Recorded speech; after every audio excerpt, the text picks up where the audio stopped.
want to be in the Japan be all. Canada Japan. Yes. T and you fano. Yes. Canada Japan. Yes. A very good asset. The party must, as a matter of need and a possibility, defend him going into 2020 elections. Way back in 2018. Okay. At the 2020 elections. He has the utmost control over our action troopers. So you say can grassroots? Yes. His financing of grassroots affirms our dire need of him at all costs in 2020 elections. Before 2020, once another year koto Canada Japan was say no at all costs. Because we don't say move, now boys no move. We can say sit, no more sit. Etino bibia mubeye bia omudi benya Canada Japan for 2020 elections omo ebeya ma no. Yes. Wo wie no omo say we brother fool. It is important for a dossier to be prepared on him and deliberately leaked through our friends in opposition who will call for his prosecution. Ye will come a party for me to me contractive so secretary de Japan de kum ameswale. Won't ye? Ah, so mate. Won't ye? Mate. Eti what you hold them there say book where you fake. Now what you hold them say wujedi.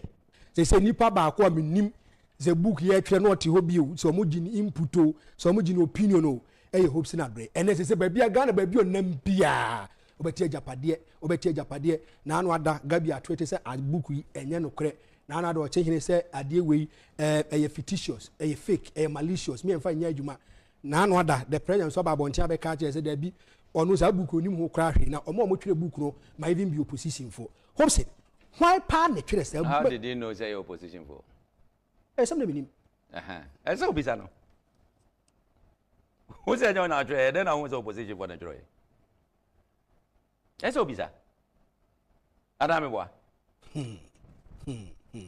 what there for a yinti mempese meye ebeye betrayal of trust intino abusha no ba ko ne make asai enka really o de nyamotre men ko so ho what there me say for lack of you can say for the purposes of confidentiality woman intino mempese me boni din aka asem o frɛ what no hope so for o de go for no say it's okay oh cowboy anke you nyamotre She Sabuku we enye MPP asem wo ye MPP ni amemfa ho nhyem okay enye MPP asem o etu ye MPP ni a memfa ho nya den enhyem ebusua bi asem de yeka okay ebusua no mo agye ato wo se we ni epese yeye Emma ye ho ye ma ye nanankanso a ye nwo wo mo se ne wo mo ebe control the nation Ghana wo mo ne ebe ka so mo ye shakers and movers of the country nanankanso ye nyan wo mu nyina ha nyabotre emre bia na me start from the forward me say ye beje Ghana si ho oko forward Forward was signed, signature waha, you have signing of Oriata, and it was here. Now, before then, yes, I had a conversation with someone. And this book, it was only one copy. Only one copy in this world. One. Eti omwa eyo omodi adishia. No more year to ho. No more discuss ya omu wi a omu to special save eshem ni aloko. They say this can good save no they have a special save for it. That's right. Yeah, maybe I need ka say Nyankopon ti salata ni. One particular one omu revie and a table so. Ana obi copy so. No tamu ye fast. Etu hwa wo hu say ya photocopy. Yes. No photocopy ni nyina.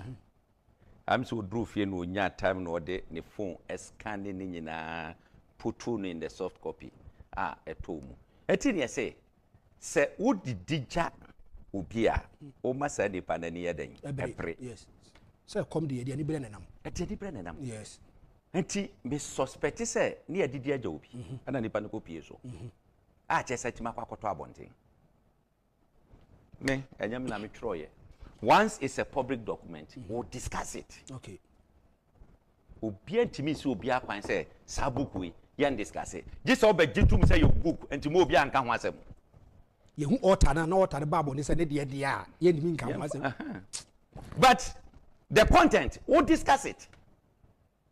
We would discuss it. I have a family. Wamususunya bidia a year. You have a family. Wamusunya bidia a year. And the whole Ghana. Yemfa ye bibia emfa mabusuya baako. We young people now fresh out defend the way ya na dwena Nyankopon de che wo no wato atwene. Wabusuya bi na se wo mpa tena ho na defend. Share the forward first paragraph. Was it to our future made up of present and the unborn? What here? Adiwe omo ya mo dachi. Eye enne. Yes. Ye na ye ti ase ne e wo abusua num ne ye ma na omo ti ase ne no. Ene omo a ye nya nwo wo mo. Omo na cancel abo. Okay. For whom this will of a nation is being prepared. So they've labeled to be aware. Now she say, where a serious issue near come ha say no. Serious issue. What do you think? Was it to our foremost king? Or for repeni, the prejudice spread across the world for whom and to whom alone this sacred document is prepared. Yeah, yet ya shena munyam. Hey. Yema sheme. Uye mun show saying. Yeah, yet ya shena munyam. Because of time, minti min kandi nyina but ye babu bobi so. Tieni okan wa say.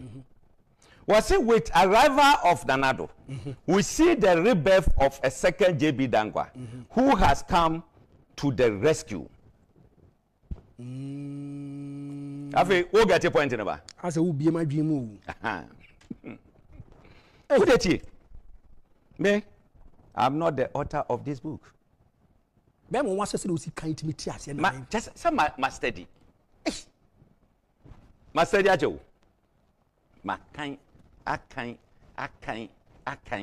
Ida bia akan. Wo ye analysis na. Pe. Esi so. Me kan chapter paragraph bi ha wo do. What say?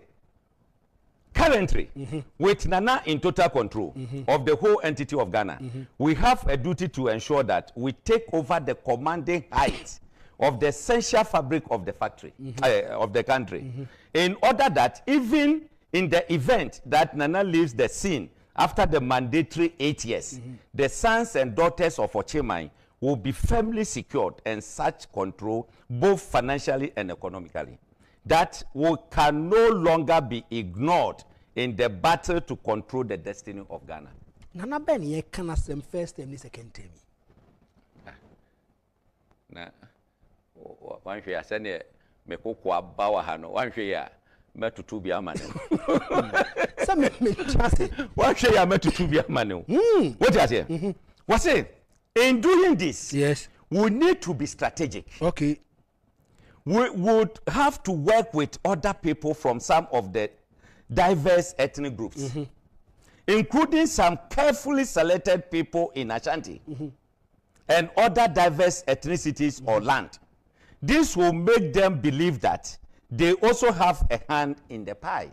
Hey. When we say MPP beko primaries, Omo champion na great people from the Ashanti region. Oh, and yeah, we say ya be. What would you know? No mu get this.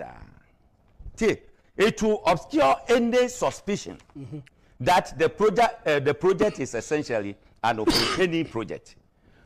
This point is crucial, because with electoral politics, we have to have our eyes on the numbers in the electoral process. Okay. We cannot be blatant until we are completely secured in the endeavor. Tihase. It is especially so because so far the Ashantis constitute the single most populous ethnic group in this country. What is Nabote? But the Baku Biba was over Chasiapa.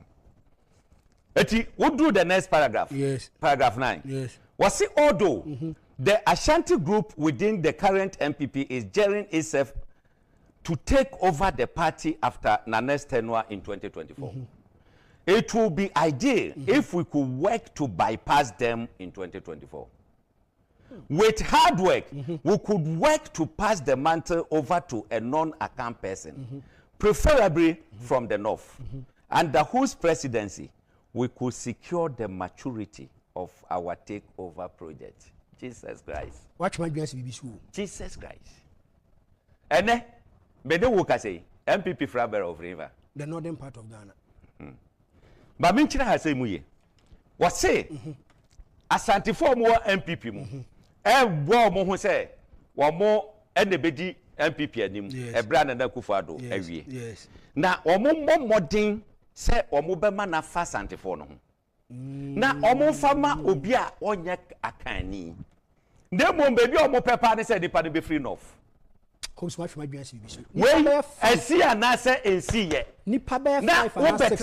Wo betra ho ka say a fake document. Then you yourself should examine your head. Asem na ga bi kokotre no, he should examine his head first. What if say Jimmy Okroma say? Asamu ya bomo na sambam. Wait, 2018. What's his name? She, what the mamen ko o boss de ne so. Kene Agyapong. What the tie? Ne ka fa kene Agyapong. Omo fi say ye ade ati kromasi ohun. In this book they have 332 galamsey companies. Awo mu gumo mu yaduma. Ko deep forest wo be ko galamsey e koso wo hodom. E dan na be ne wo ka say. When I say president kwaso the presidency bet online if they try to do galamsey. Eje watima ye. Wo fi say look, be say nkrofo bi ho mo akọ school, omo nyankopon ye omo adom, omo akọ school, omo aben, wo di agro omo be biti osisi a. Ahun so bi Kene Agyapong bi wo. Kene Agyapong. Yes. Ti eni omo ka fa no. Yes. Kene Agyapong. Yes. A very good asset. The party must, as a matter of need and a possibility, defend him going into 2020 elections. Way back in 2018. Okay. At the 2020 elections. He has the utmost control over our action troopers. So, you say, grassroots. Yes. Delta Force, the Invisible Force, and all the former criminal elements who are purposed for the final push. In addition to his deep pockets, his financing of grassroots affirms our dire need of him at all costs in 2020 elections. Before 2020, once another, Yakoto Kene Agyapong was say, no at all costs. Because one don't make a move, now boys no move. One can say sit, no more sit. Etino, be beyond bia or would be Kene Agyapong for 2020 elections. One more Ebeyamano. Yes. Oh, we are no say brother fool. While conceding his magnanimity towards the base, his trenchant for being a loose cannon in attacking persons who should be left alone is sometimes worrying. As a result, he must eventually be weighing off as our project reaps dividend. Hey, Bese dividends. Bese, yeah, Bese Bugwe, ye big chiruma magana for United.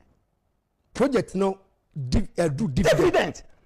So almost secure second term we are dividend number. It is that time no need pushing out. Then you become irrelevant in the party. To need less and less of his funding Satem no. Afe kandi sika bo wan fa sika mo yen fa ho. Irrelevant. His self-confessed unbridled quest for personal wealth is a potential threat to causing us to suffer needless exposure. It is important for a dossier, it is important for a dossier to be prepared on him and deliberately leaked through our friends in opposition, who will call for his prosecution. Kene Opoku is to revise the 2016 plan and progress to his dossier for this purpose, but should be filed under any of should not be filed under any official seal. What's the fight for Chechemuni fancy?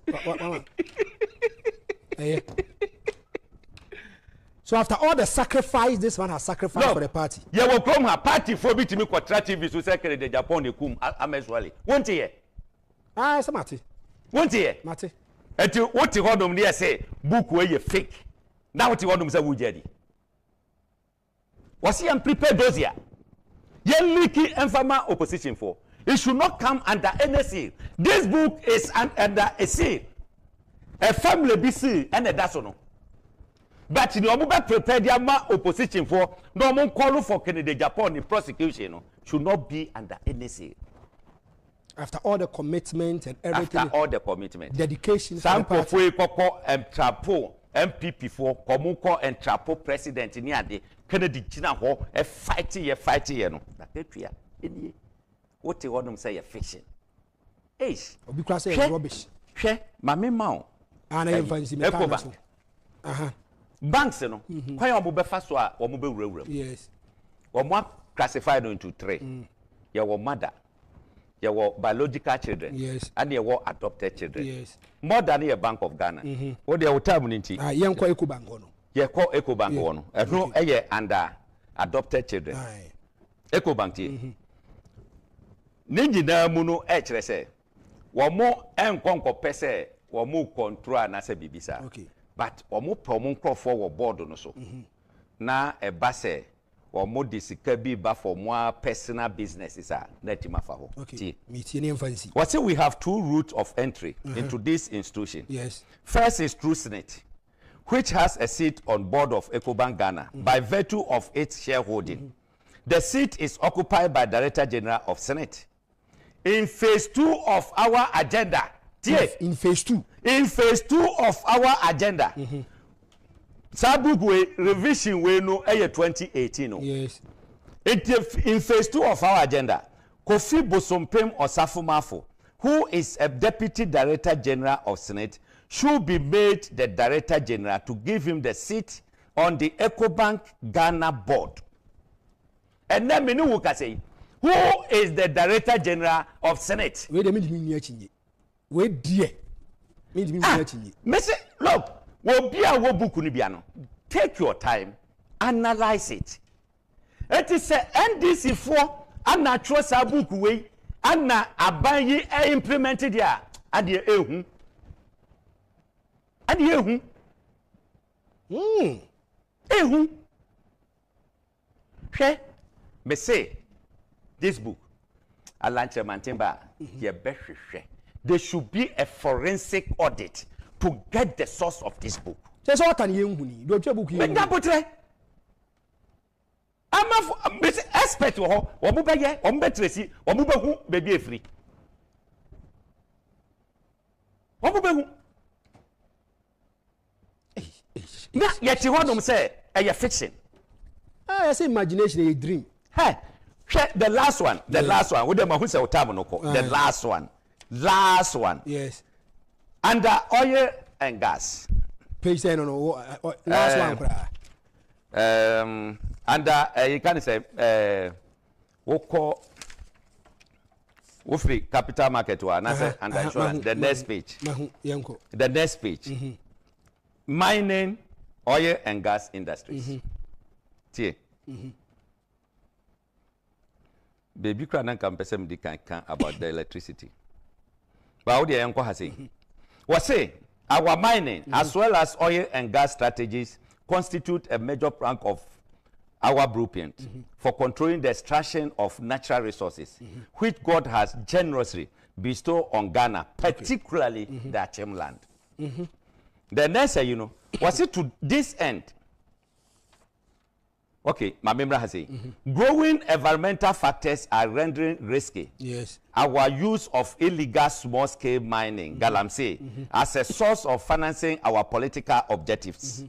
There is therefore a need to roll out a more rigorous legal means of controlling significant stake in the legal gold value chain. Let's just say, what can I say? Said you know, Omukas omu depend on Galamsey nunkwa emrebi beba ebe hadwene nti omumpe legal. And was it to this end, a cursory look at the approved concession should be looked at. Asante Agyapade3 is to lead the process to take over these concessions detail below and consolidate them into the standard Agyapade LLC incorporated in Jersey. Agyapade LLC, a parliament and a parliament. Hey. Hopes watch my dream CBB. Franco, Agyapade LLC, look, last I called this one, Honorable Adongo. Yes. Then person me find out. Yes. And the briefings, the Maya. What's a minority work up? Yes, that time, majority, they had the numbers to pass it. Yes. But today they see so senior the President Babonte said omkwako revision. Yes. Nafe asaba back to parliament. What kind of question tabu konti? Mo pa mo memra part 2. Tabu konti a. Kabeye say royalties no mo so mba bejeje no. A chunk of it will be diverted into account of mato war account. Who war fund bi? War fund. War fund. We are diverting fact. Look, what this country, hey, Ghana DBA, sorry, we need to fight this. Really? All Ghanaians are entitled to our natural resources. What can we be say? We'll be obeyed examine head. Excuse me. And the power and Kebimugra will work free. We are say. Unkofa ayi iron was in a shisho mumu. Mosidi. They should stop it. To end this, your best re. Mumma yemfa to me no Emma Alanko. They say we say production team no crack Akyem say they are making arrangements. We be part 2. I say me part 2. Yeah part 3 crack ho. But who's one of your machine you? Me say we see after all the sacrifice by Kedia. I don't say e wo phones wa won you. Why you get it? Print it. The band they say. The fa pen kita. Wo dia wo kan na wo sensan ase. Wo kan that was in science here. Wo wia sa go through biom. Wo pe hu. Yes yen fan sante for. Yen ko for obi free no fomra. Asi ana sense here. I see. Canada Japan 2020 dey yen krokro no. Na wo mwa yen. Ye wia yen body galaway. Yen nya dosia. Ni yen nya yi. Asi ana sense. But ya montra ho. Dachi yen ma betwe aba ahwe nyina se ya tena se. Amasa de we asi wo Ghana.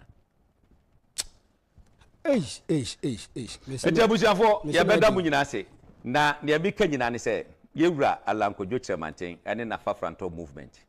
We are coming to stand in and make sure say some of these things enkoso na me kan wa ha ne se sabu di tumi e sha alankojo chairmanten ensa nkofo be kojelu okrom ha no nkofo be kojelu okrom ha no say dey no koji na me say part 2 no me kire why ye park court Supreme Court no baby a court no nyina wo dey metro why ana me say ye background check bi okay me who say onye obi oye corrupt so really oh yeah onye obi oye corrupt na what in ngada when it comes to corruption what in ngada to be honest Dabi that's right this is the man na the ema mesa ekope na asem kra ne say where minister near say trade fair year ton na omude agreement be to nanim o kinds no awusunity was Dabi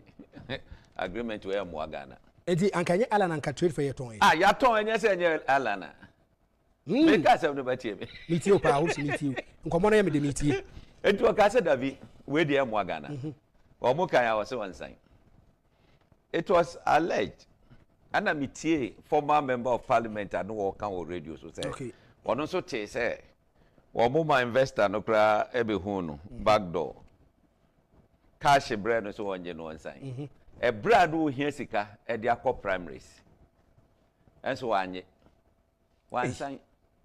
I know more term agreement, you know, a free trade at the Kobe before. I know more sign. Trade fair, a shared trade ministers, you know. Yeah, saying they are covered before Papa saying. Listen, Metialena said the sector minister. Yes. Every data should pass through his end. Yes. You see a person a tongue Adie. Yeah. Not only privy knowledge about it. I just only knowledge about it. Was it one sign because agreement, you know, Mwagana. No, they are furniture. I know they are covered before Papa saying. And they are boo honey. Look, Madame for Hinibia no was sponsor MPP in opposition. Was see the office would trade fair a finishing more nice. What your mama bre? You not started development in your yes. Your boo bia office. What called my Beland? I did any your home. Eti, Sadio Madinama, Midna, Arishimu, Ewodumu. Look, me, dear man made 2 Tari Akufado the Dende Empire. Me who say Akufado. No, you be a one you corrupt. Okay. Woka eyibi pana ebi obo bi di nkra no hu se sade pana ya who said the name se at once. Okay. Eba me chese mi jajidie the way I trusted the man. Maybe ana me ka say the tiaje ye wa mana busha for na asay no din. So hu ne tie no. Wa ma say ne din. Eti alande me because of that me dinachi me tare no tare o wire and why. All right, so I saw him live on 2 TV. Anybody can catch us say Hopeson Adorye wa director for special duties. Now Hopeson boy me say portfolio na se kire ne say special duties as kire ne say. Nothing. Your special duties. Nti chem. Na duties as che say. Me na you about nti chechire mu. Anami wa. Okay. Say ye wo nwuma ye. Okay. Eti wo no we are special duties. I don't know. Because my kwakoti asembi. Men kwakoti asembi ya special duties here. Hey, Hopeson be kube. Now Hopeson, nyame adom. Me pese me bisa se afrafranto yi nipa. Na o se me din na hemfimfi na iden. Ya ovino. O ayi unim Zito. Zito me ni papa. Zito say ya ovino as a chene say ya oketwa. Na me say this is me sia Hopeson na me bisa Hopeson because or no me nyini so akwa na mamu den nas mo kana maybe am nyini onko hoda maybe no friend yang na maybe no friend of but correct it correct I said ataka kra na tapeni okay me fie ya ye 2 bako 68 born bako 69 born okay na ye no na ye pre we say me na me penny we say me na me penny na it is a difference you know okay say hu say ya oketwa ni ya opanyini ni oh fine eti no penny na friend ya oga okay ya ovi okay so pepe na afede na de eti Zito watwa Zito ya Zito nimsa wo be kwa epo anu a wo hwe we de o boss se watwa na ye hwe afafranto yi nipa ka be bisa sa ne ho te sei afafranto ho ye pa na obia nim sa afafranto de o hwe ye book ye chi a ene da ho kama yes so ho ne je now o dane book na ni mu a was it the great transformational plan yes na o free honom a ye wo west baako 4 e wo honom okay ye growth ye can say stability growth resilient and prosperity okay sa nyoma 4 we and the ma o man bia ediye growth stability first yes now we move to growth from growth no say resilient yes from there as I say obi adiye prosperity fine what you say eti ene your current situation in Ghana now we are not in stable economy our economy is unstable economy inflation here 23% we share your debt to GDP baby akwa kodru ene eho enkekaye we share the exchange rate ni na eka hina we are not stable eti essence ye stable ni no we need someone who will take us to that stability okay now enye nwanwa see about Fourth Republic, this is 32 years. This 32 years, yanya president ahodo. Yes. Omaba betwemu akọ ene ni wote so. Yes. First one, wo wie no, Jerry John Lawrence. Yes. Was he lay foundation. A good foundation. One cannot just good was a solid foundation. Thank you. Wo free honum J ko for by. Wo wie was he lay solid foundation. Ono ni foundation na wo lay no, ultimo say na ka solid. Offer the size of the economy from 4 billion within 8 years na quadruple up to 16 billion. It will say no okase wa build the foundation and now what you say. Etina kakase ya babisi superstructure na so. Okay. Ana Evans Atamas ebaye. Wanu so wa say oh wa build the solid foundation. Your Mahama baye wa build the solid foundation. Ana Nana Danko Akufo-Addo ababedru. Na say finance minister was he build this solid foundation. That pain ye basic superstructure. That pain. Eti ye be market time I build the foundation is out for 32 years. Then you say Babe twice I build this 36 years. When? And no na lanchemantin kase. We need stability. Okay. Not just stability. Say oh, and then dollar to CD. Ebi aye say antino is stable. And yeah no ni hwehwe. Okay. As he said to me twice for 4 years, na you stable. And no na di growth. Dey. Eba. Eti growth no eba. Ubon safe we economy no aba be solid, resilient. Then omo omugom awo mudigwa other businesses in the no. Na fe prosperity near them. Never. Because oko kudiga no one yam faswa. Won't mean prosper. Yes. A team faswa no ban and no nature say. Look, maybe an simple analysis say 2016, $10,000. Over $10,000. Now we have just 40,000 cedis. It's another dollar near 4 cedis. Near 4 cedis. Okay. We have just 40,000. Okay. Now we the same 10,000 today, we hear more than 150,000. Now, Diana. It would 110,000 within a matter of 8 years. Should we continue market time? Ya mambo na ye bunin ye shishe jinano ye market time. There is no forward march. Entino, Alantre maintain say the great transformational planning. A brand new MPP moved from 2001 and was started so year document in Wajuma. From 2001? Yes. And then I see I cry finance be watching na minimum po. Dr. Abu Sakara said 2001 and Alan Freno said na great policy or mamishim emano. And I say na di pay your MPP and obeti my friend me say and to say who bibi ewo Alan Chemantimu. Adorye no etwatwa ya. Eti say Alan Babe ye fragbera. I tell you say enka sa solutions ya ye kitay.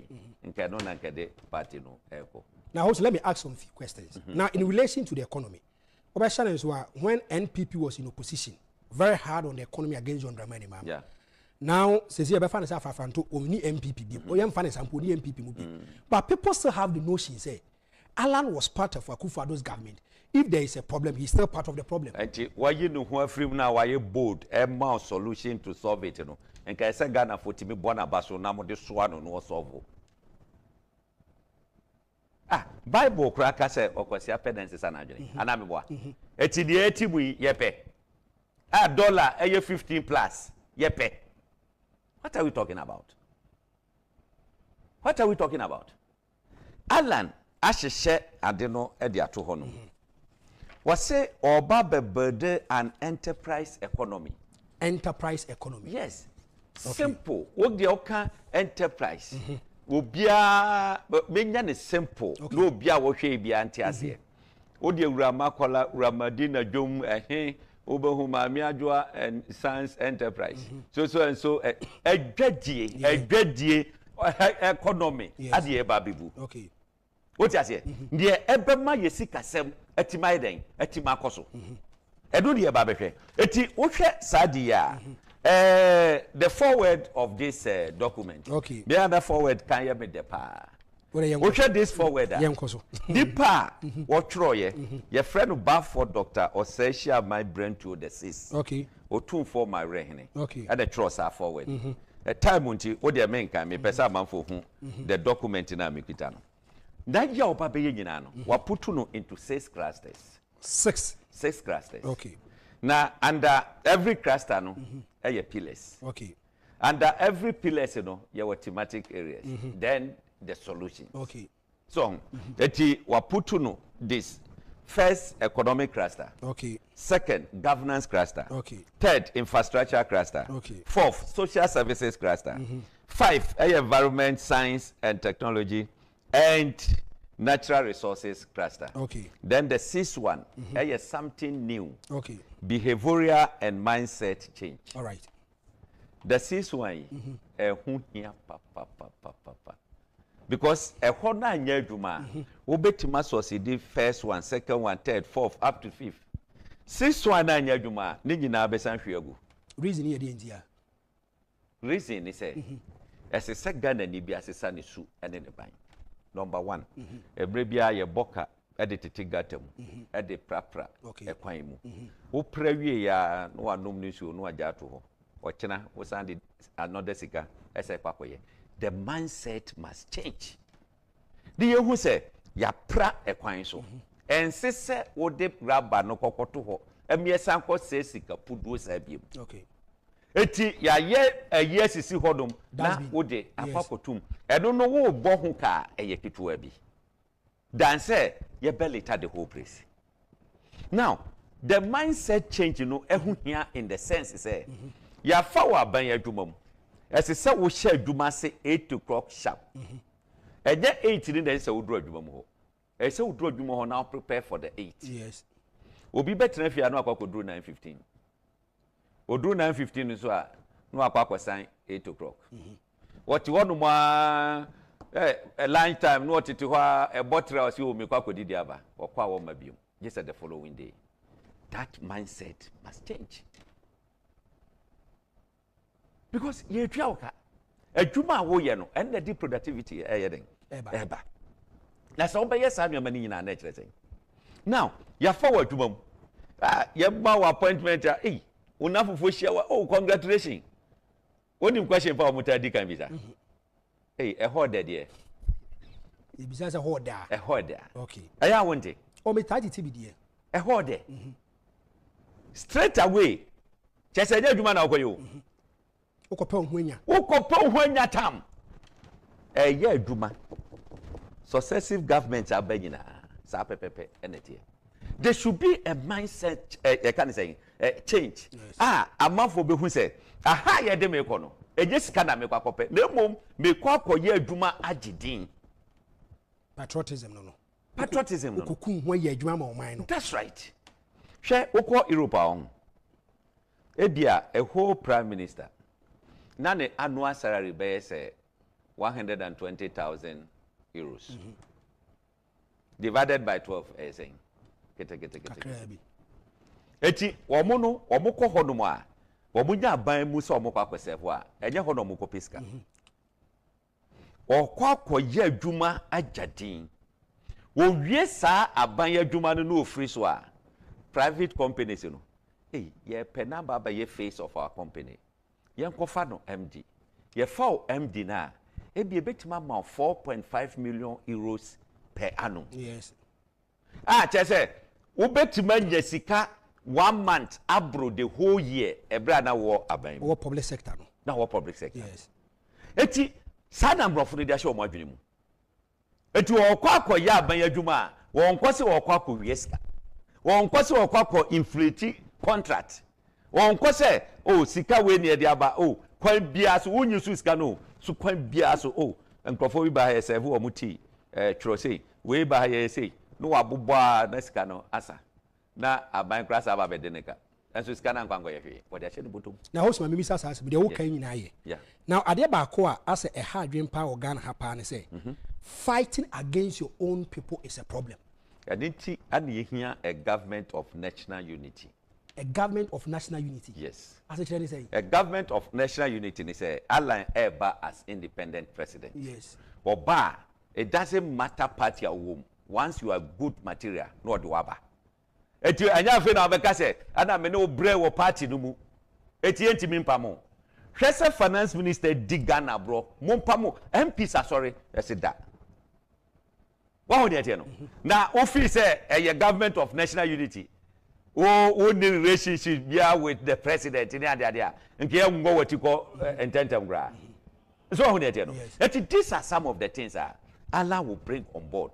A bit changing your situation.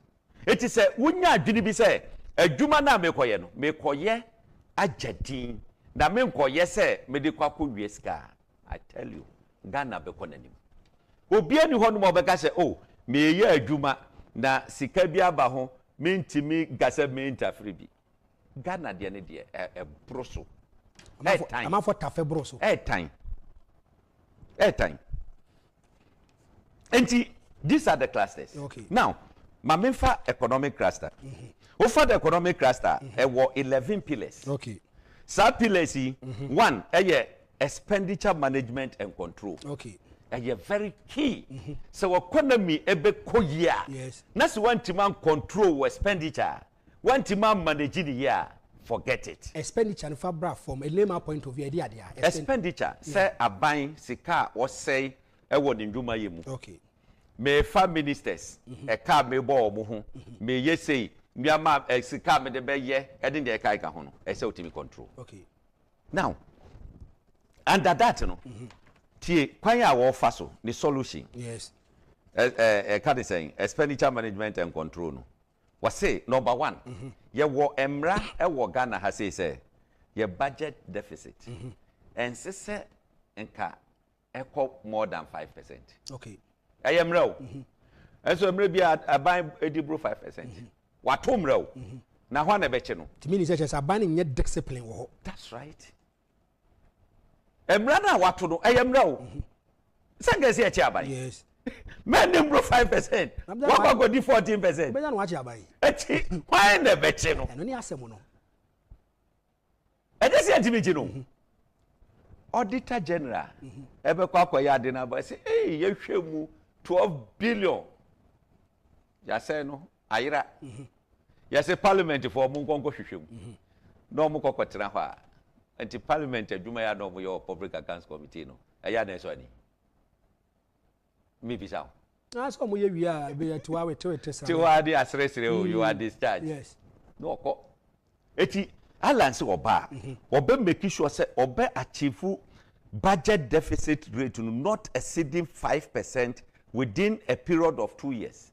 Now what ban of first year because he said yeah budget because answer na you be for mobile budget for can say 2025. Yes, for annual year no. That's right. Yes. Eti ono no ye to hono president who take over you are working with that and make sure say through mid-year no what to nyama na fe wan kasa wa be prepare wo de eti within 2 years no won exceed 5%. Okay.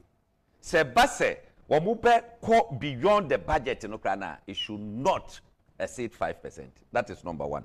Number 2, establish a lean but efficient government by reducing the current size of government, including but not limited to limiting the number of ministerial appointments to not more than 40 ministers. 40 ministers. Hopeson Agyapong. Me kai when J. Kufuor in 2000 wanted to be the president, he talked about ministers or better so or buy or some patch or class. No, nyame wura mamu no. Nyamodre. More getting it wrong. Okay. J. Kufuor apologized on fuel prices.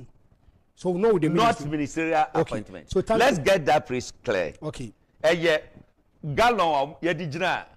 Can say stages so. Okay. Afi eba ya na tutum no say only inside that who said the city. All right, so thanks for the education. Yeah. Now, when Mama was a president, forget about Mama. Mama can be GTP. Okay, forget about Mama. Because later make us say. Forget about him. No, try to get me. Later make us say 40 ministers.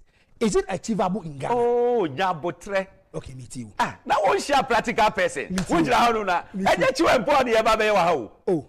na be mu ye chiwe me say nya chiwe mpo ore meet you practical issues meet you hwe Alan 40 ministers no wan kan sa keke okay wa call ahead as state ministries are what the be aduma okay apart from Ministry of Justice, Attorney General, Constitution, no, yes. a capture, no, yes. all other ministries, no, a president or prerogative.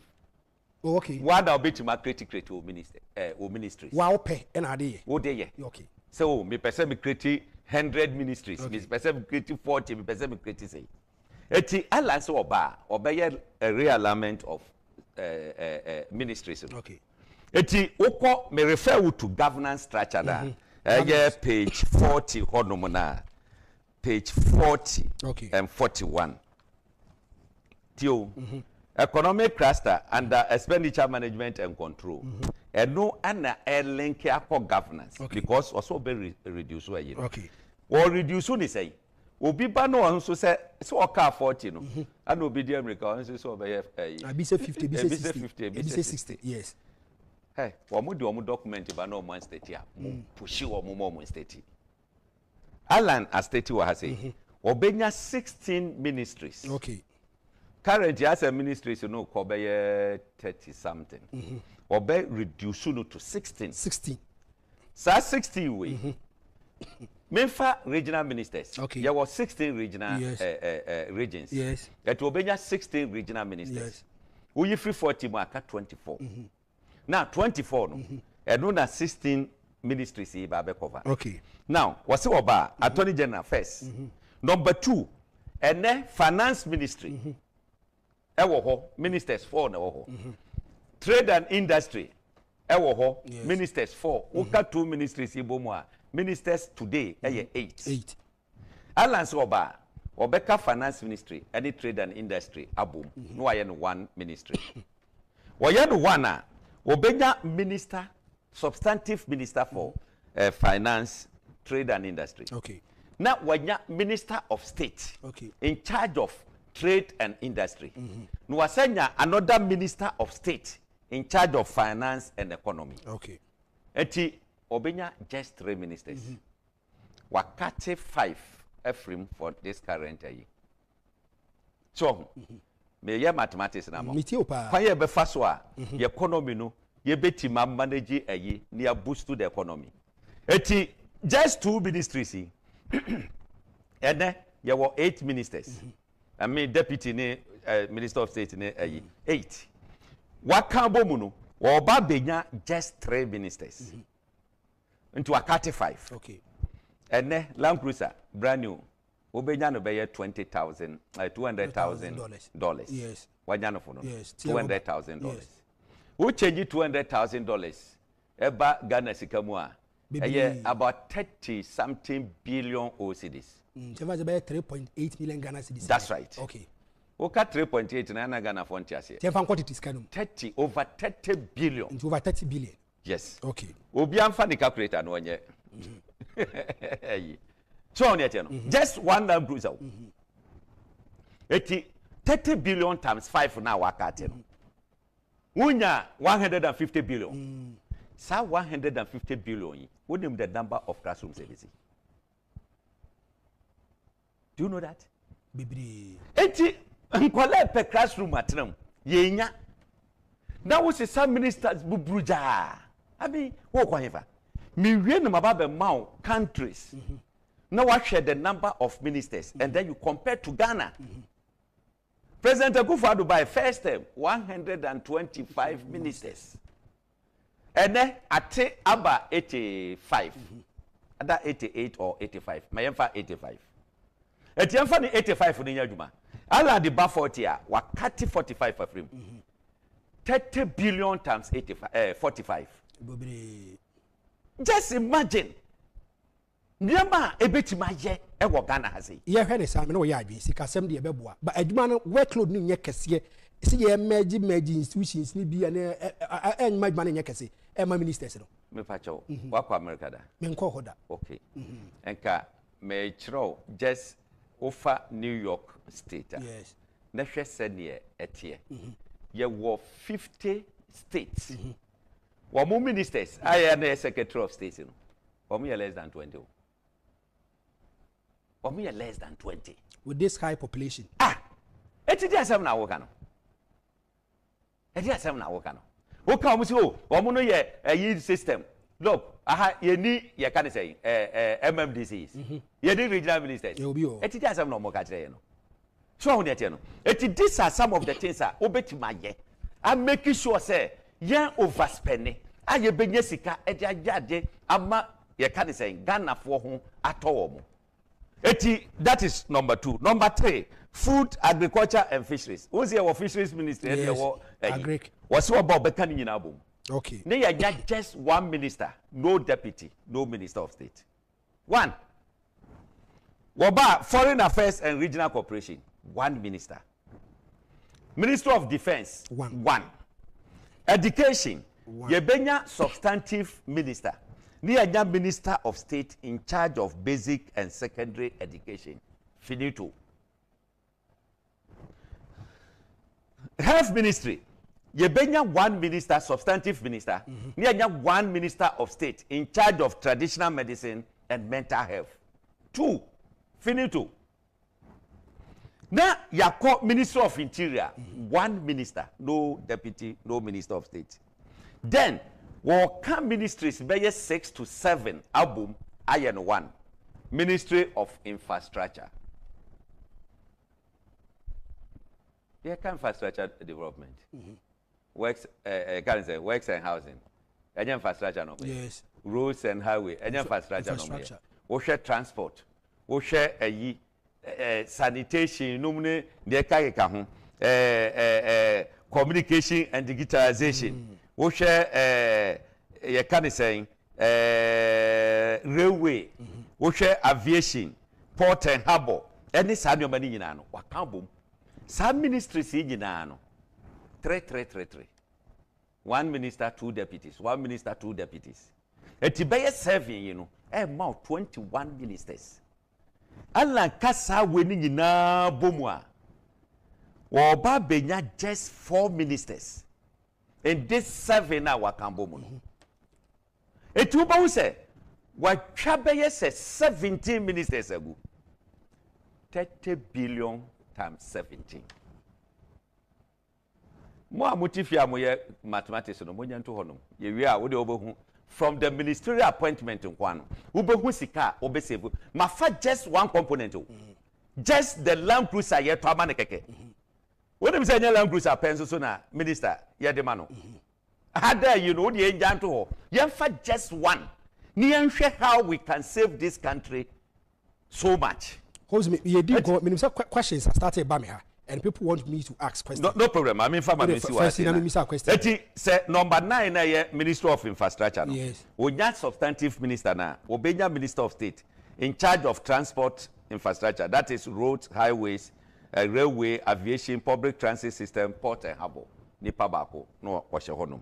The next one, ebe Minister of State of Communication and Digitalization. And then onim say a full ministry. Yes. Eti yade kahu. There will be a Minister of State in charge of that under Ministry of Infrastructure.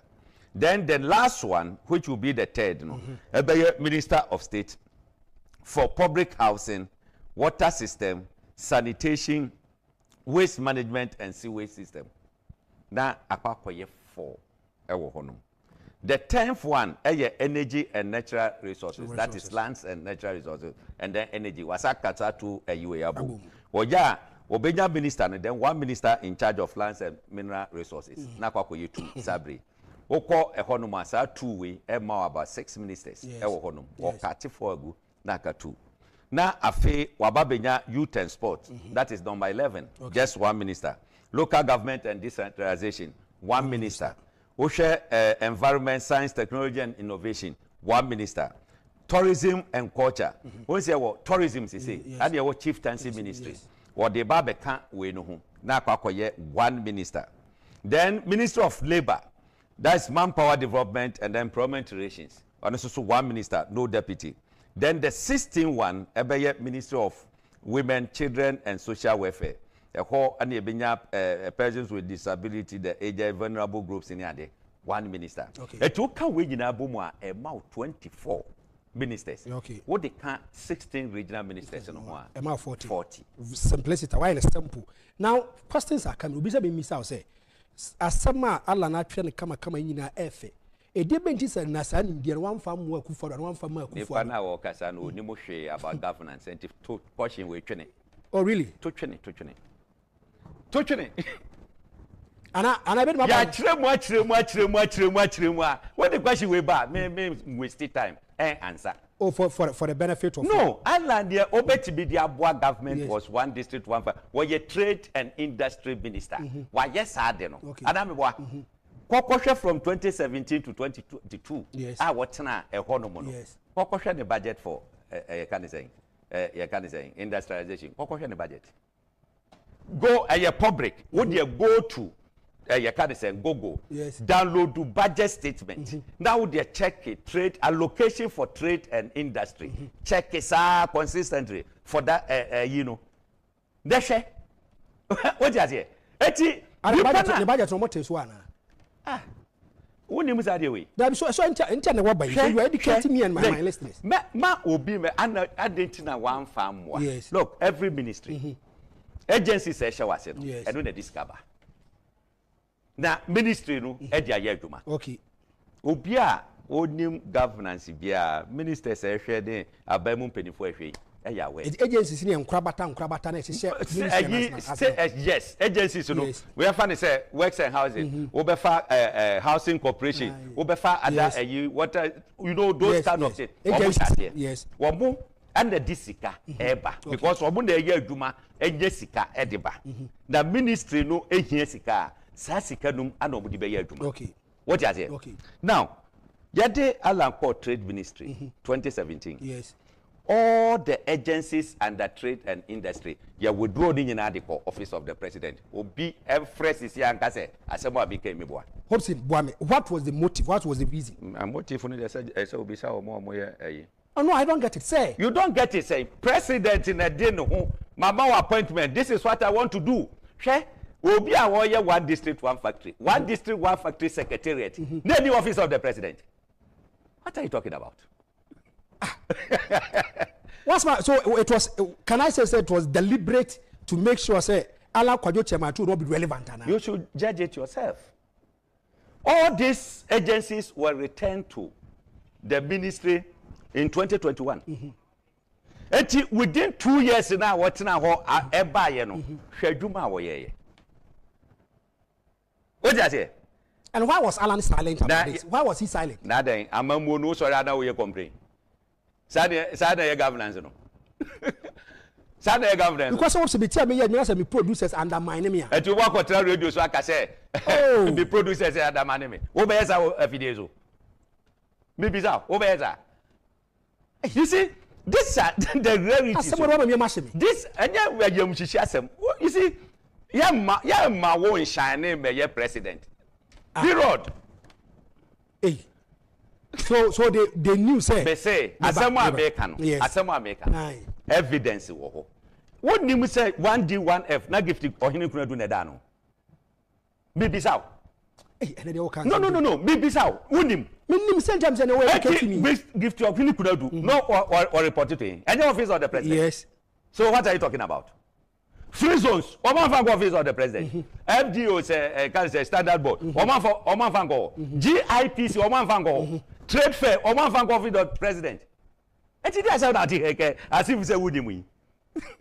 So there no. Look, Papa no am complaining. Or Transe was still at work.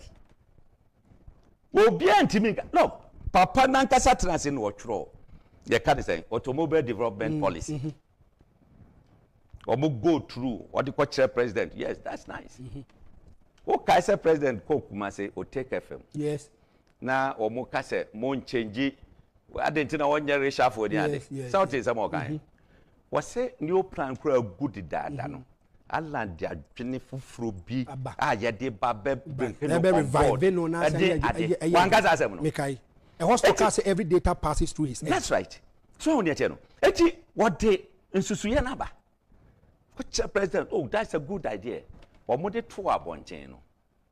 The word giant first 7 emu 6 ewo Ghana say a Ghana government and spending capre our more assemble cars wa ha ninya the blueprint of Alan me na make kachiro why they say eyo na ye Alan who said ya dey no say kona no ana wo yes say yemfa omo council no emra ana omo agreement no omo share say the day of inauguration 5 years from the day as I say omo manufacture all components in this country omo jina jia tum at 5 years time once and say president ko inspect I'm saying design omo factory omo ye how the babe manufacture companies in ade this is the man practical person practical mind look be say aba ye to no why na frefre bia ya ere me so wa frefre Hopeson we so me so ja Hopeson na nsa na no was ntimi sre you see aba ye to presidential ye tuma nipa na woda ballot so ono na ye dia parliamentary e da party dia okay anything in parliament CCA wo de ma MPP ni ba ko nka se me ma free majority me dwane minority immediately party betro yi akase wa free party no wo akoye by elections this year sometimes move vocal membership on that's right wo akoye by elections this year yeti hey say president Akufo-Addo kase wa jai MPP today ye fa de say wa kase wa akodwane party bia na say won dwane party bia kra wo ye independent yanko by election so nim za obi twa ne term awie yes opeso wo sa to aso kra obetima sa contest yes but ne time aso ntino wontimi nko bi say kan ne first time obetima enti wo to aba na eye nipa na ne tida ballot paper no so odo na wo to aba na ma no wono ne ka say yes yes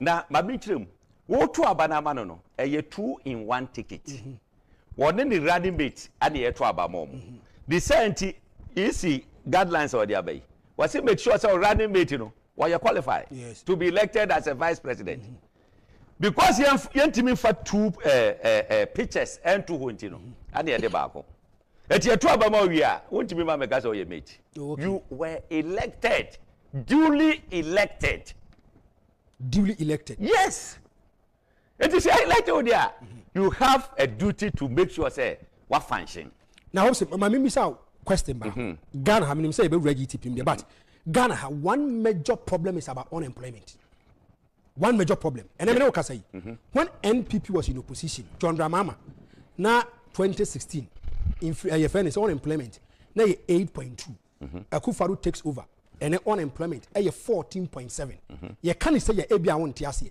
7.5 to 8 million Ghanaians are not working about 70% of them are youth and I know say the biggest congregation is betting. And I say, boys, I want to ask, when it comes to unemployment, mechanism ben and what about to be see me permitting na kwa free you better so. Yes, as I may say, an enterprise economy. Yes. Adwedie, you better say a best establishing growth. Okay.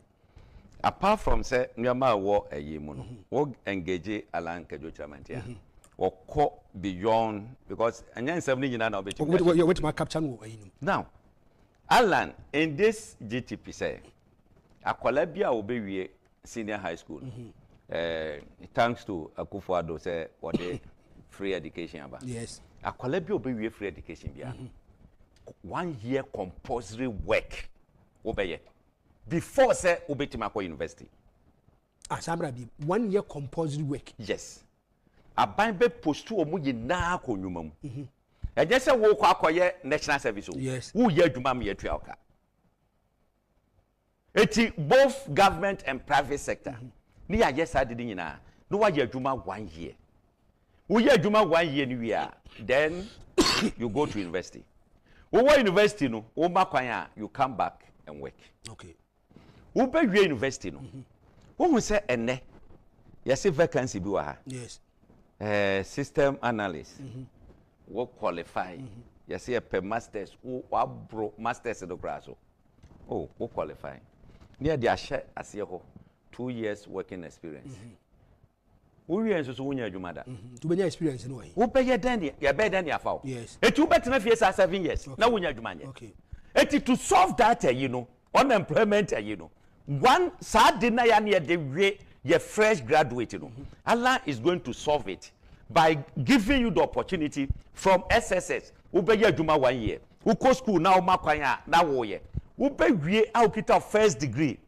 ye nyaka 2 years experience a wa qualify abro so eti wo apply a wo benya employment okay I don't know your one side yes number 2 was say obia wa free university ababia no ejo mo nyina na betima ya ban adwuma eti what he is going to do and they say will set them up in business wise okay ebia nipa 10 mwaka mu ho abom say 1D1F wo hwe rice factory bi okokoye wo serve logo wo ka farmers bebrebo mu ana omo onu that factory eti omo ye omo mu no omo de ko no omo ya sika bia beba mu bia no eye group of people na omo aka bo mu no omo dia eti omo na be decide when to share the profit and all those kind of things eti obeye saade no na oyen eno a nkrofo ni bi ohonum a ebi omo ye business minded ebetima ama na ayeden apeja omo a omo be feli no na fe ya pe enwuma e de amomo eti ontimi ntu unemployment asekra but I can tell you obe reduce no drastically with this kind of arrangement you know obe reduce no drastically aside that or share agric sector say waka say the 5 northern regions you know by the food basket for West Africa now or share say with Palugu Dam I know that's what oh my kaya sa bade yanko Palugu Dam it's a signature project yanko or be make sure say that you know is there okay now what acquire lands na as I say ultimately make sure say ya nyanso to the place okay hwe omu bie bagredam a destroy yes anke betimi ayen hyehyeye a sadam de bia ebeboa yen ebe channel nsuo no akọ various places a ye betimi de aye irrigation eti all year round na eko eno no aka ewo mu se obeye agri zones no sorry agri parks okay obi wia sa ye policy no ana okoka agri zones entina ba be she meeting no obi awia ni pa be ni wia and this is for so boy wia oh sir president ma engage media and agree zones ji akwa kwete say wakan ye as a word no was say no wakan anu wa sheda what the parks no wa dey be she agree zone ya dey so ho net no anti agri parks na obehwe no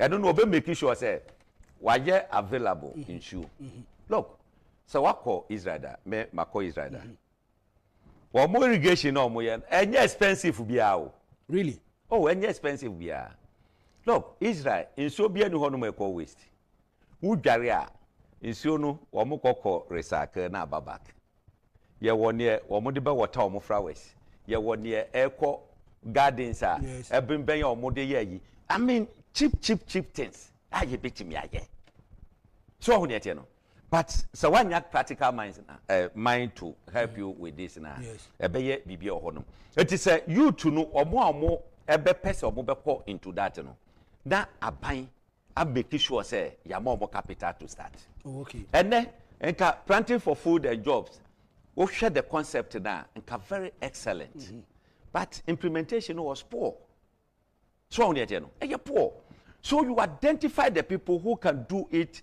then you empower them to do it and do it well and get successful you're planting for food and jobs still anybody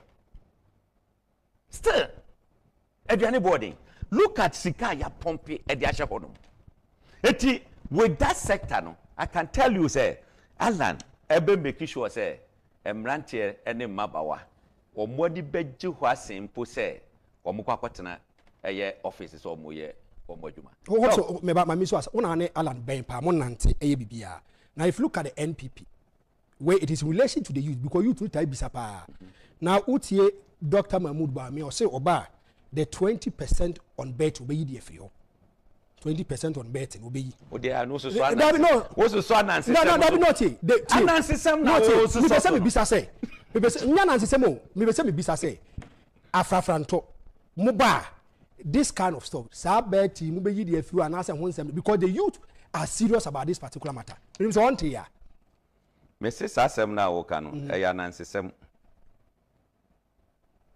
kana wonye ni za nansesem I don't believe it ya di fufu asi woni mu se di wo say menya fufu pa di amedi fufu ensu si woni mu I don't know why ni yi ma mentia o da bi why ni yi as no why ni yi share lower taxes allowance obeye we obey abolish special import levy of 2%, COVID-19 recovery levy obey abolish Ghana Health Service disinfection obey abolish all taxes and other charges on importation of spare parts within 2 years of establishment of government of national unity obey abolish any ade ye can say import duties in the kaika ho charges ni levies ya impose ewo ayefe no nuisance tax nuisance bet levy nuisance tax Allah so obey abolish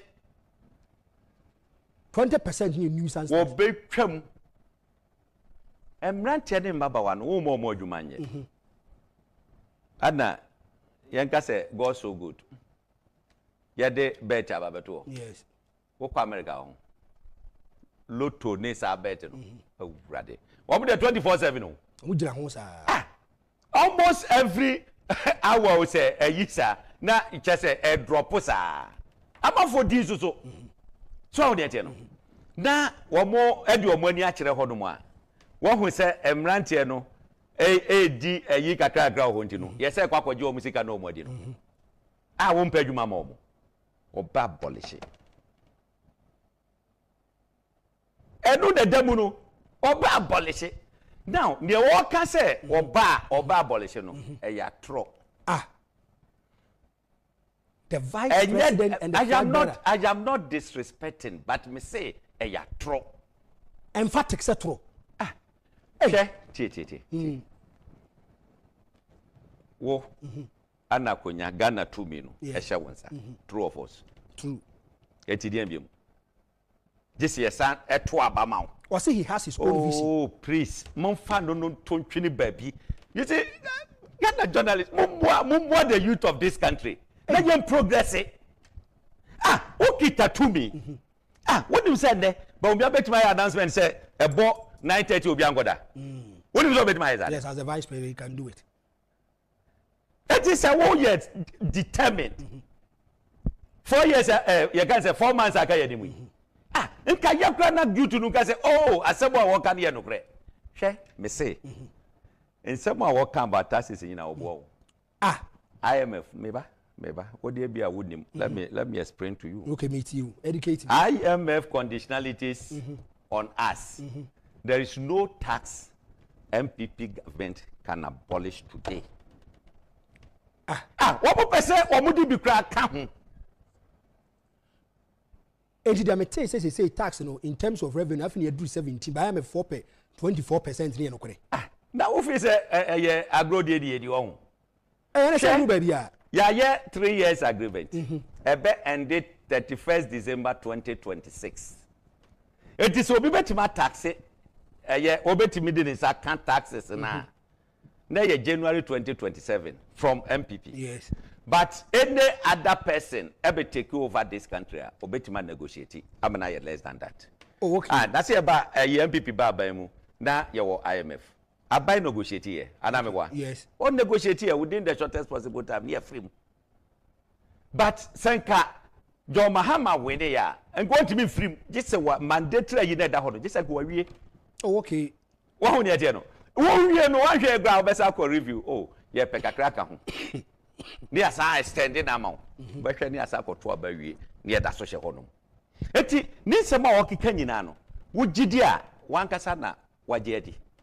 But, media, maybe himself answer more worker about make taxi, Mumege Senina,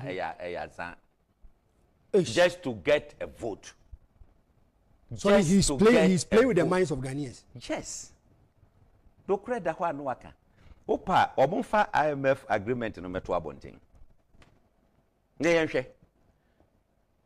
Journalists, kese mo use RTI. Right to information. Kese bu yusu. Na modije agreement na mo hwese nsem abika no. Eja do kra na. It is ogaja say, "Oh be ba. Oh, member tax amnesty. Obi odika bia metwam." Is it not? I mean, with that disrespect, is it not consent? Eh? Wona wo IMF for aso mene. Wo se oba, wo betwa obi aka wadim. Hey, e ka man for the na mo dey budget o. What that here? Etimo try say mo budget kakra. Yes, if fa bi kra be ka ho. I'm saying I do 17, I say do 24. That's right. Hwe. Ebra IMF oba. Won say no say your debt to GDP. Na 70 something. Yes. IMF we transit. And I'm say na cocoa syndicated loan no e ka ho. O say da bi. We e ka ho. O say da bi. O say yenkeka ni nyina mom. Because ni nyina e ka. Wonim say cocoa syndicated loan enko consolidated fund mo. Enti si e buka na wa ma wa adwena enko ho sharpa. Wo be yi anu na frim. Omo keka ni nyina bo mu wiye no na debt to GDP eye 104%. Okay, Ghana. But say one change na the youth of this country. Ama alam kojo chremanten amedi o ma yanimu a. Hey, ebe ye hu. Na den. Eyi me kai pa yi. Je kufo take you over this country. Not the debt of this country. Yes. The total debt was 5 billion. Yes. Ebra we the 8 years no. Na akọ 9 billion. What the 4 billion account. One and 100%. Yes. Ana Mercy Mubabeje ene John Mahama or Mokono that drew 122 billion. Look at the difference. Yes. What they take 9 billion through 122 billion. Over 100. Yes. What they account? I don't know beje. I do show boy. They are 2 1 step, second step, third step. Sir, and finance minister 742 billion. Ghana cedis. Yet the 620 billion. Ako kahu. Add Na atefo etiebeden and yet yes aga we here ni etima sanya sika say yet it is for this country yebeden are you too much Ghana we need to rescue this country. Okay, now if you hire Ghana first I mean Ghana first atefo any Hopeson Adorye na edin komo live on a 2 TV ye rewrans me now Hopeson ma me so asem do say enye o party ayidie the 24-hour economy ujitum as a politician. Now, if you listen to John Dramani Mahama, Utiene in for 24-hour economy, as a politician, as a pundit in terms of politics, is it feasible? You see, Mema, yes or no? Yes. Me kandoa, ebeye bibioho. Me kayes ebeye bibioho. But me can say, what is the solution? Ebe mad that 24-hour economy. What is it? Yes. Many opportunity ya juma kakra wo US. Obi kwa nopa no wapon anwumre. No obi akwa anwumre no wapon adeche anu aba. Make the west snow eto New York. That was early 2016. Na me wo honom. Me pon adwuma omo be yi mi na snow no shase. Look, guy no be yim no, so Ghana ni sa. O di 3 days wo ho. Adia no wo ne ho aye nsuo. Wo chekom 3 days no wo ni di ye. Wo numunsuo numu. So won yete no. Within the shortest possible time no. Do mo tima clear. Me se sa de na si wo Ghana ha nka. Ye chese ye country do kra be shut down. Chese wo mo sha se wo mo timi ekọ kakra ene ne kai ka ho. Eti wo mo de systems agu ho no mo a no etimi ma wo run the 24-hour economy na ye ka no. Eno na we yi ka no. Hwe wo call the na me kan ye ka ne saying the pillars no. Number 1 pillar under the economy the micro economy microeconomy no under ye pillar no. Yes. So when you no under thematic areas na me peke back on. The next one under the economy our day industrial transformation. Industrial transformation. Say ya industrialize this country unemployment ebekoso akoso. Bibisa will be say who call UK a year ben and was call in 80s. And I'm say good. In 80s, you know, that bear mati made or bar passport. What me BT Ghana immigration quadia.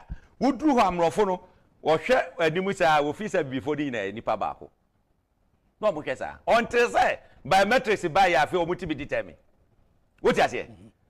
Me besides at that time no, not digitalization was it there be. But who call send industrialization ayeduma. Yes, see industries that would not be a yet. What me ya duma me and sound to me ya duma 9. It was my yes, I did not to hono. Emma, a duma ye then a coso answer. Well, most as yes, young Shehawa, ye be called the guitar, send ye be a bit my detective member be any near Kaika. Yanka say, young train cry answer. But the main focus should be the industrialization of this country. Where you be and conquer say a bank one. The owner of this station, a BA factories ahodo. Yes. Or found and crofo. Wamia who said this country were close to 7,000 or over 7,000 workers. Yes. I would your moka. America sanity. Who America? Apart from the military, a government, central government, Idiano, or other police grano or Nyabako, state to be our police. Eti indume wa America do be brave over 90% a private sector. Ni inanso ye factories akese because omu pave way no eba omu koye. Eti and the economy, wo fa the ye can say microeconomy na. Wo be fa industrial transformation. Then the third one will be the agric revolution. The new agric revolution. First enough, you from rap part. That's right. Okay. The new agric revolution. Yes. Unim in miane pa ena yebe diame yebe nya raw material edi afidi ye industries ne kika ho. Then the fourth one under economic cluster no tourism.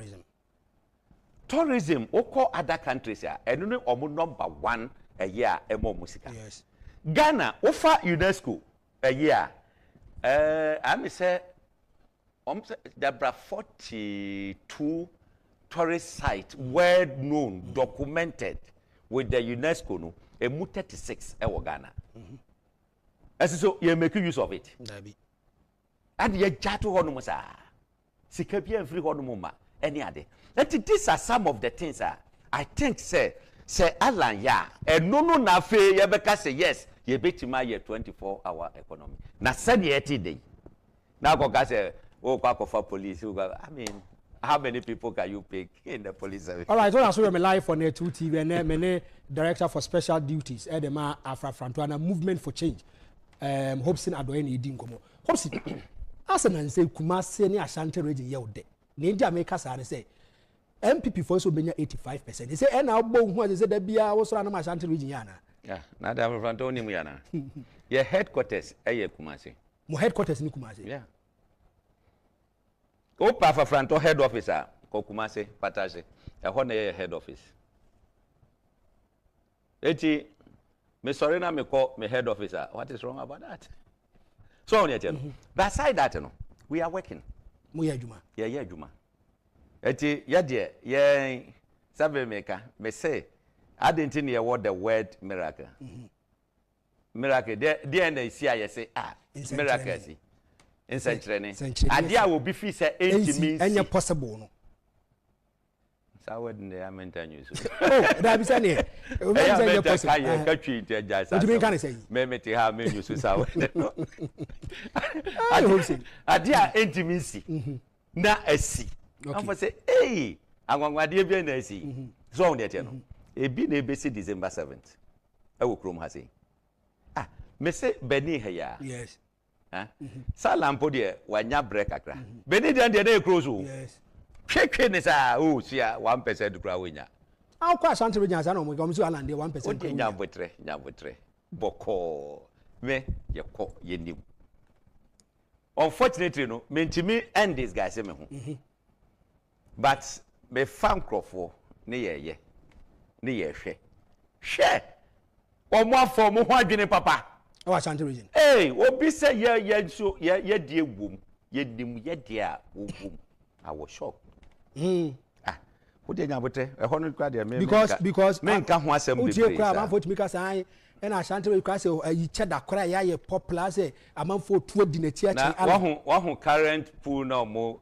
pools are omo ye ko no so we study yes yo wo de munya botre boko ukwada yi ye ko running up ye market tour okay e wo bono embono east ye wura sunyane ukwada dwomu ho yes Wednesday market tour yes kokohwe and look me say the way people are yearning for change you have no idea mo da mo ma se obi anfa nko ye ko market on say ko ba si obi say obi timi ka san go ma ba si ni pa me say ade be chiama ala ba ye ko akohwe route a obefa ni ade yes and ye ko pair ye ho asem yi t-shirt kakra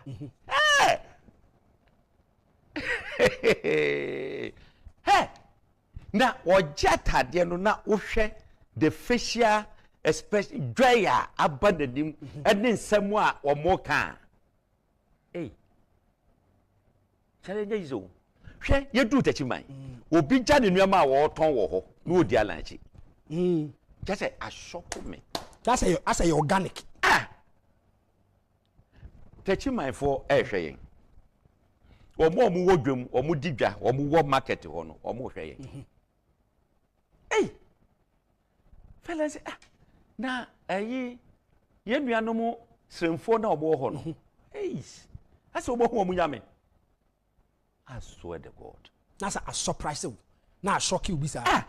Na tese me say na tejibani. Bunu East asem na wokai. Bunu East asem na me kai. O ma tu diala na chi. Awurade nyankopon. Wo de munya botre boko. E ho na hwe wiem na no ma. Me say wo de munya botre boko.